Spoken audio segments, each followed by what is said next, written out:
Expectations without communication are just secrets. And in the video where this comment was taken from, I had said, what if at some point he wakes her up at 6 o'clock in the morning when her alarm's going to go off at 6:30 for some spicy time, and it's this expectation that was not communicated. And so we need to clearly have a conversation about mistakes versus patterns of behavior. So in my very, very early marriage, we had been married 2 weeks.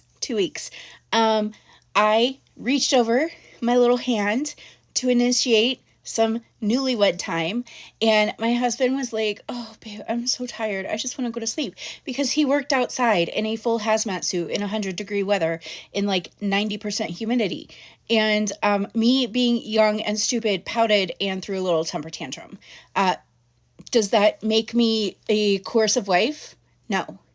It was a one-time thing because we were newly married. We had unclear expectations, which were not communicated. I had an expectation that we've been married for 2 weeks, so we're going to be having newlywed time every single day. He had an expectation of, I'm exhausted. Neither one of us communicated that expectation before we got to the bedroom.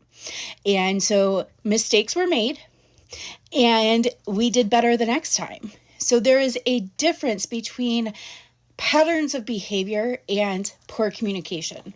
And you guys know that I am all about clear communication, non-coercive intimacy, that if you are engaging in coercive behavior, that needs to be addressed. But not every mistake is coercive behavior. I believe that people can make genuine mistakes that can also look like coercive behavior. It becomes coercion when it is a repeated pattern of behavior, of the same behavior or similar category of behavior over repeated times that does not change even when it is addressed. Whether that is the spouse that is the victim of coercion directly addressing it and saying, hey, I'm not comfortable with this, or whether it's addressed through education. They've been educated that this is unacceptable and they continue to choose to do it anyway. Let's not jump all over people and accuse them of violating consent when they made an honest mistake. It's what happens after the mistake is made where their character really shines through.